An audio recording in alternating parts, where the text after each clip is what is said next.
What if your grandma never left the living room after dying? What if your ashes became a diamond, a tattoo, or a vinyl record? What if vultures, not gravediggers, were in charge of your funeral? Across history, people have rocketed remains into space and sunk them at sea. They kept mummified relatives at home, then danced with their corpses. They carved coffins shaped like airplanes, soda bottles, even giant fish.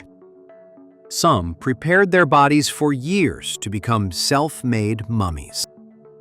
Others signed papers hoping future science will literally reboot their brains. Today, we're diving into the strangest burial and afterlife customs ever. Toraja people keeping mummified relatives at home for years.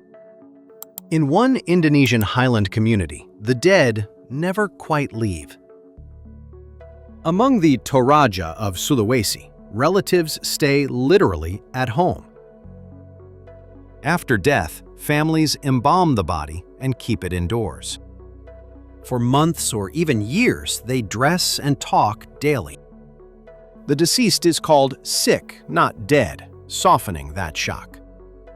Big funerals happen later, once the family saves enough money. During manene ceremonies, they reopen tombs and refresh preserved bodies.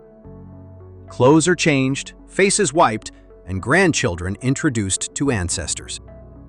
To Torajans, death is a long relationship, not a cutoff. Madagascar, bone-turning families dancing with wrapped ancestors. Imagine reopening your family tomb just to start a party.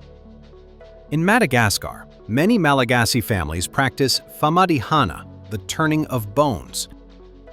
Every few years, ancestors are lifted from stone crypts and unwrapped. Relatives rewrap them in fresh silk shrouds with handwritten names. Then the music cranks up and everyone literally dances together. People carry the bundled bodies on shoulders, circling the tombs, laughing. It is less about horror, more about joy and kinship. Famadihana also refreshes family ties, drawing migrants home from cities. For many Malagasy, ancestors feel closer after dancing, not after silence. On some Tibetan plateaus, the dead are carried straight to cliffs. Instead of graves, certain Buddhist communities offer bodies to vultures. These sky burials happen where rocky ground makes digging nearly impossible. Monks chant, families watch, and huge Himalayan griffins begin circling overhead. Special body breakers work quickly, treating the corpse with practiced respect. To outsiders, it looks shocking. To locals, it feels generous. Feeding scavengers is seen as a final act of compassion. Relatives often leave knowing nothing physical remains to cling to. Memory stays in stories and prayers, not in stones and coffins. Zoroastrian, towers of silence leaving corpses for scavenger birds. For some Zoroastrians, cemeteries were once replaced by circular rooftops. In Iran and India, they built raised towers for the dead. Corpses were laid out on stone platforms, far from groundwater below. Sun and vultures did the work, leaving only cleaned bones behind. Those bones eventually slid into central pits, returning slowly to dust. The idea was simple, though intense, avoiding decay touching holy elements. Earth, fire, and water were considered too sacred for corpses. Urban expansion, health laws, and fewer vultures have challenged the practice. Yet, tower ruins still overlook some cities, physical reminders of doctrine. China's terracotta army buried to guard the first emperor. One emperor prepared for the afterlife with an entire underground army. Qin Shi Huang of ancient China ordered life-sized clay soldiers buried. They stood in trenches near his mausoleum, facing imagined future battles. Each figure has different armor, hair, and even carved mustaches. Workers added horses, bronze chariots, acrobats, and civil officials as backup. Texts described rivers of flowing mercury surrounding his still unopened central tomb. Modern surveys even detected unusually high mercury levels inside the burial mound. The emperor feared death, yet obsessed over ruling forever from underground. Ironically, peasants accidentally uncovered his soldiers centuries later while digging wells. Egyptian pharaohs mummified and buried with boats and servants. Ancient Egyptian elites treated the tomb like a fully furnished apartment. Pharaohs in particular were mummified and buried deep under desert stone. Alongside them went jewelry, food jars, furniture, and carved protective statues. Huge wooden solar boats like Khufus waited to sail the afterlife. Earlier dynasties even buried real servants or soldiers to serve eternally. Later, carved figurines called shabti took over that dangerous job. Tomb walls showed daily life scenes, from beer brewing to hunting. Of course, grave robbers treated those packed tombs like irresistible treasure rooms. Viking ship burials, sending dead chieftains sailing into afterlife. Forget quiet graveyards. Some Viking elites got literal ships instead. Archaeologists in Norway and Sweden uncovered full boats buried under mounds. Dead chieftains lay inside with weapons, tools, and sacrificed animals around. The Oseberg ship even held 2 richly dressed women and wagons. Not every boat was burned dramatically at sea like movies show. Many ships were carefully entombed on land, forever anchored in earth. Grave goods hinted at rank, from imported silks to trained hunting falcons. These burials turned shorelines into silent fleets of ghostly captains. Centuries later, farmers plowing fields accidentally sliced into their wooden hulls. Hunter Thompson's ashes blasted from a giant cannon. Some authors get quiet memorials. Hunter S. Thompson got fireworks. After his 2005 suicide in Colorado, friends planned something spectacular. Actor Johnny Depp reportedly funded a custom cannon near Woody Creek. Engineers built a tower topped with Thompson's fist clutching a button. Inside, part of his cremated ashes waited packed with colorful fireworks. When the switch flipped, the ashes blasted skyward with exploding shells. Locals saw streaks across the night, half wake, half performance art. It fit the writer who once turned journalism into psychedelic road trips. The celebration ended with music, stories, and probably several raised drinks. Walt Disney cryogenic freezing myth that refuses to die. You have heard the rumor. Walt Disney is frozen somewhere, right? According to the story, his body waits in a secret cryogenic chamber. Fans even joke he lies under a California theme park ride. In reality, records show Disney was cremated and interred in Glendale. The freezing story appeared later, probably mixing science fiction with celebrity. It stuck because it sounds exactly like something his studio might animate. Meanwhile, real cryonics companies preserve far less famous clients in liquid nitrogen. So the myth lives on, overshadowing his very normal cremation paperwork. It is almost poetic that a storyteller became his own urban legend. Cryonics companies, freezing bodies hoping for future resurrection. While Disney was never frozen, real people have actually signed that paperwork. Cryonics companies in the United States and Russia store bodies after death. Patients are cooled with liquid nitrogen to temperatures near absolute zero. Often, only the head is preserved to save money and space. Contracts read like sci-fi, imagining future nanobots repairing cell damage.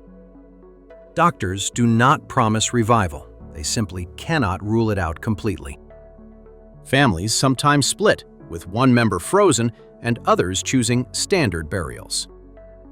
Critics point out huge technical, legal, and philosophical problems still looming.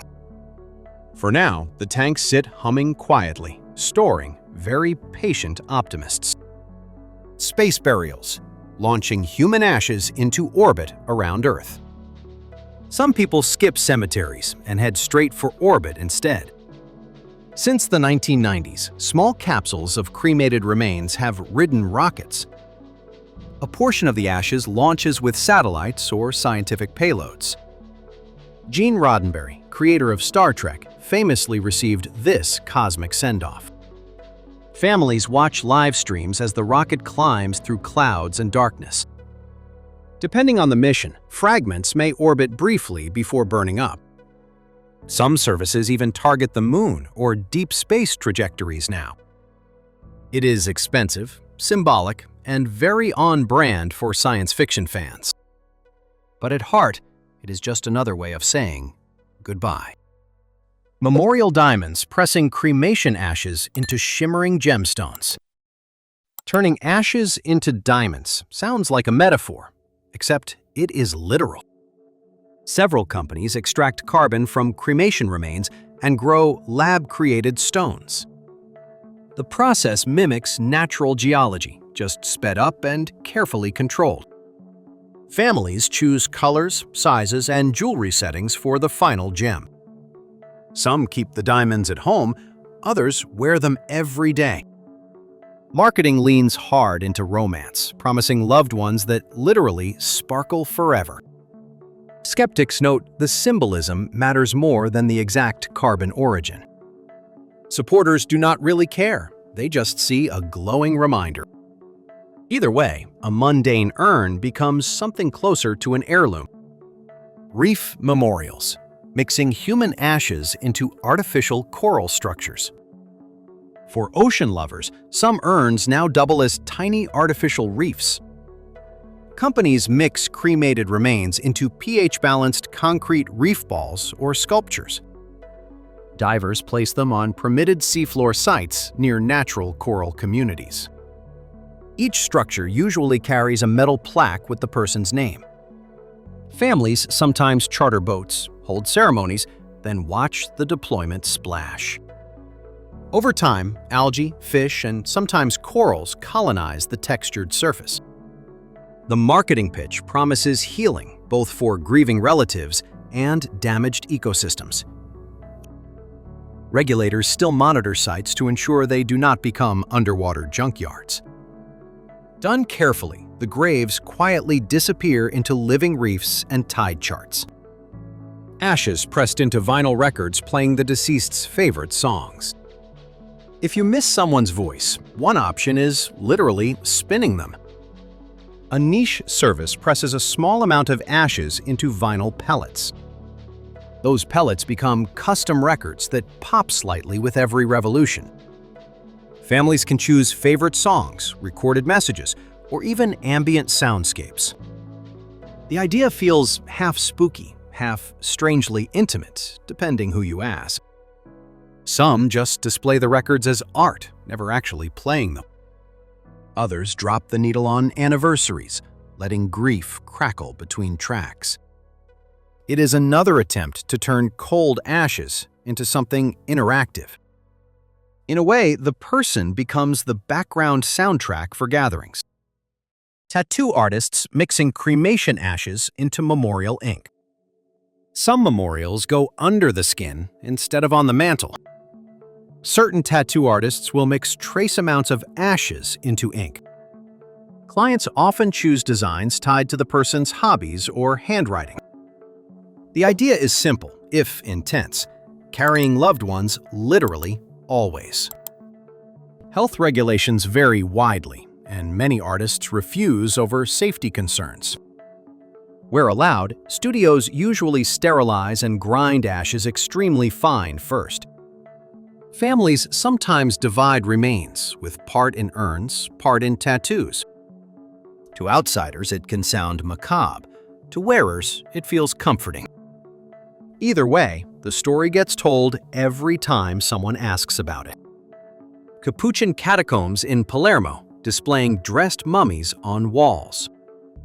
In Palermo, Sicily, monks once turned their basement into a literal gallery. The Capuchin catacombs hold thousands of naturally mummified bodies in open niches. Monks first preserved their own dead, then wealthy locals requested inclusion. Bodies were dried, dressed in clothes, and sometimes propped upright against walls. Tiny Rosalia Lombardo, a child in a glass case, looks disturbingly lifelike. Families once visited, changed outfits, and treated corridors like extended family crypts. Today, the site functions as a museum, raising tough ethical questions. Visitors walk past posed corpses in suits, veils, and fraying uniforms. The catacombs show how easily respect, curiosity, and spectacle can blur. Sedlec Ossuary Chapel, decorated entirely with human bones and skulls. Near Prague, one small chapel looks normal outside and unbelievable inside. Sedlec Ossuary in Kutna Hora is filled with arranged human bones. Monks had more skeletons than graveyard space, thanks to a popular cemetery. Later, a woodcarver artistically stacked skulls, ribs, and femurs into decorations. There is a chandelier using at least one of every bone. Coats of arms made from skeletons stare down at pews and tourists. The design feels part medieval devotion, part early modern shock art. Signs now remind visitors these were real people, not horror props. Even so, the chapel's photographs travel widely as viral curiosity fuel. Medieval charnel houses, stacking skeletons into carefully arranged ossuaries. Medieval Europeans sometimes treated bones like library books that needed reshelving. In crowded churchyards, graves were reused after bodies decomposed fully. Older bones were moved into charnel houses, dedicated buildings for skeletal storage. Skulls might fill walls, while long bones stacked neatly in rows. Priests sometimes used these rooms as memento mori teaching tools. Artists later arranged bones decoratively, blurring storage, devotion, and design. The message was uncomfortable but clear. Everyone ends up the same. Today, many surviving ossuaries sit quietly beside otherwise ordinary parish churches. Tourists peer in, realizing previous centuries literally stored mortality on shelves. New Orleans jazz funerals, turning burials into dancing street parades. In New Orleans, some funerals sound more like parades than dirges. African American communities there developed the famous jazz funeral tradition. A brass band leads processions from church toward cemetery streets. Early on, the music is slow, with hymns and somber marches. After burial, tempos flip. The band erupts into upbeat dance tunes. Mourners and second-line followers swing handkerchiefs and umbrellas while dancing. The philosophy says you mourn the loss, but celebrate the life. Tourists sometimes crowd in, forgetting these are still real family goodbyes. For locals, the combination of grief and groove feels perfectly natural. New Orleans above-ground tombs, reusing ovens for generations of families. Those same cemeteries also hide a very practical reuse system. Because New Orleans sits near sea level, graves are mostly above ground. Family tombs look like small stone ovens stacked along narrow cemetery aisles. After a burial, the sealed chamber bakes in Louisiana's humid heat. Over time, remains break down. Bones slide into a lower communal compartment. When space is cleared, another relative can join the same tomb. Regulations set waiting periods, balancing decomposition speed with family needs. From outside, visitors just see intricate stonework and famous names on doors.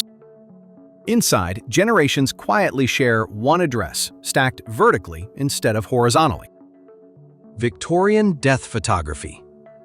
Posing dead relatives to look comfortably alive. In the Victorian era, the camera sometimes arrived a bit too late. Families who never had a portrait taken would commission one after death. Photographers posed the deceased in chairs, beds, or occasionally family groups. Eyes might be painted onto closed lids to suggest gentle wakefulness. Parents sometimes wanted one photograph of a child who never reached adulthood. Today, the images look eerie. Then, they were heartbreaking keepsakes. Studios learned tricks with stands, curtains, and blur to steady subjects. Many portraits were clearly labeled, but others later got misidentified as normal. Either way, they show how photography and mourning grew up together. Some Buddhist monks in Japan took the idea of preparation terrifyingly literally.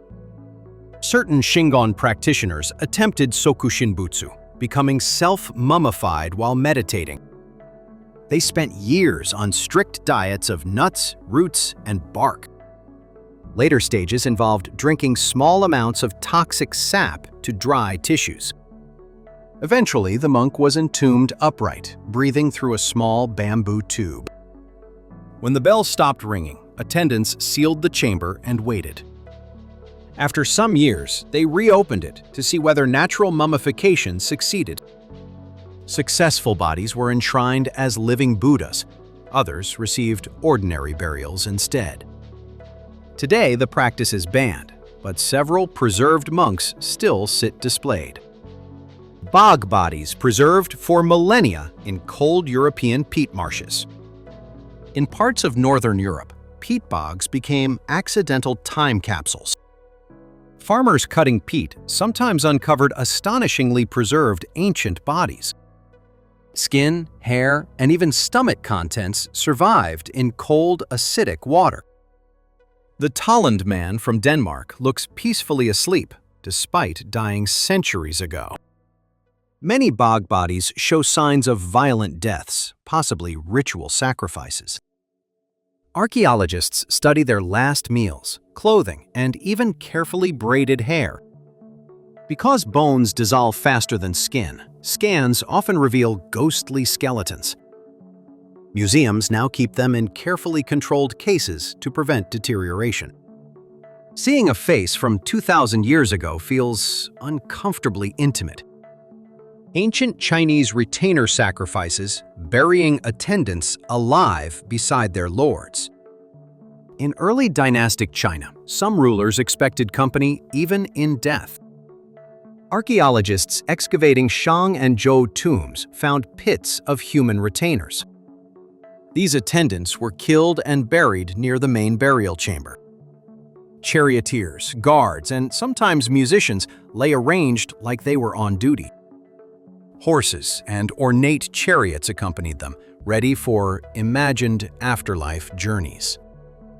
Later Chinese dynasties largely abandoned live sacrifice, switching to figurines instead. The pits still spark debate about power, fear, and loyalty in courts. Some scholars see volunteers, others see brutally coerced, voiceless servants. Either way, those tomb complexes functioned as palaces where nobody ever left. Viking slave attendants killed to accompany chieftains in ship burials. Our clearest Viking funeral description comes from an outsider watching in shock. In the 900s, Arab diplomat Ahmad ibn Fadlan met Norse traders. He described a chieftain's ship burial on the Volga River steppe. She was honored, intoxicated, then killed and laid beside the leader. The ship was set on a mound, burned, and covered with earth. Whether this happened everywhere is unclear, but the account shocked later readers. It revealed how enslaved people could be pulled into elite afterlives. For Ibn Fadlan, the mixture of ceremony and violence felt unforgettable. Sati widows historically dying on their husbands' funeral pyres. For centuries in parts of South Asia, widowhood carried terrifying rumors. Sati referred to widows dying on their husbands' funeral pyres. Some cases likely involved heavy social pressure, others outright physical force. Texts framed it as ultimate devotion, but critics condemned it as murder. Colonial British records, though biased, described officials trying to restrict such practices. Indian reformers like Raja Ram Mohan Roy also argued fiercely against sati. Laws in the 19th century finally banned it across British India. Modern India treats the practice as illegal and deeply unacceptable today. Stories remain as a stark reminder of how rituals can hide coercion. Neolithic burials hidden under house floors beneath everyday living spaces. Imagine sleeping every night directly above several generations of relatives. At Neolithic sites like Çatalhöyük in Turkey, that actually happened. People lived in mud brick houses, entering through rooftops rather than doors. When someone died, the body might be buried beneath packed earthen floors. Later renovations layered new floors, literally building family homes over ancestors. Archaeologists have found clusters of skeletons under platforms once used for sleeping. Skulls were sometimes removed, plastered, and displayed, perhaps as honored relics. The line between house and tomb was far blurrier than today. Residents literally built their futures on layers of remembered past lives. Roman catacombs, creating underground cities of stacked Christian graves. Under Rome's busy streets, miles of tunnels once housed the dead. Early Christians carved catacombs into soft volcanic rock outside city walls. Bodies lay in wall niches called loculi, sealed with tiles or stone. Family members sometimes rented whole chambers decorated with painted biblical scenes. Contrary to legends, Christians were not usually hiding from persecution down there. The tunnels were essentially crowded, affordable cemeteries carved 3 stories deep. Martyrs' tombs later attracted pilgrims, turning grave corridors into devotional destinations. Over time, city growth covered entrances, and catacombs faded from memory. Rediscoveries in early modern centuries turned them into important archaeological sites. Japanese Kofun tomb mounds shaped like massive keyholes in landscapes. From the air, some Japanese tombs look like giant keyholes in fields. These Kofun mounds were built for powerful rulers in early centuries. The largest, attributed to Emperor Nintoku, stretches longer than many pyramids. Surrounded by moats and trees, they dominate otherwise flat urban neighborhoods. Most central chambers remain unopened, protected by strict laws and imperial sensitivities.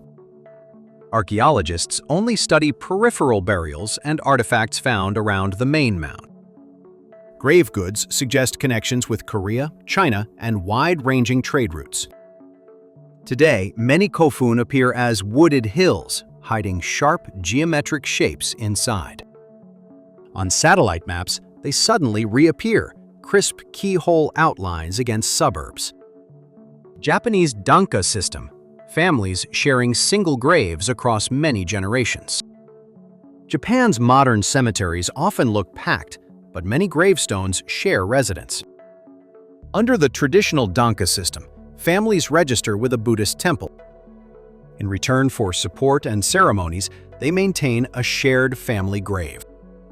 Generations of ashes accumulate in one underground chamber beneath a stone.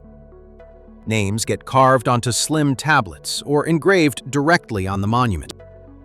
As urban land prices rose, shared graves became almost the default. Recently, demographic shifts left some stones without descendants to visit regularly.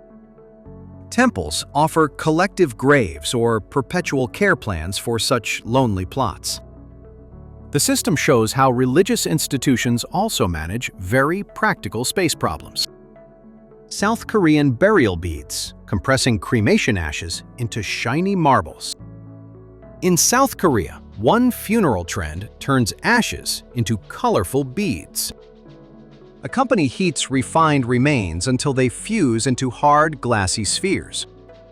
Families usually keep them in clear dishes or vases, not as jewelry. The beads come in shimmering blues, greens, even soft, translucent pinks. Land scarcity and changing attitudes pushed people away from traditional burials. Some see the beads as elegant, others find them slightly unsettling. Either way, the deceased end up present in everyday living rooms.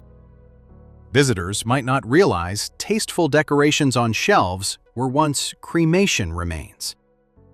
The practice shows how mourning adapts to high-rise urban apartments.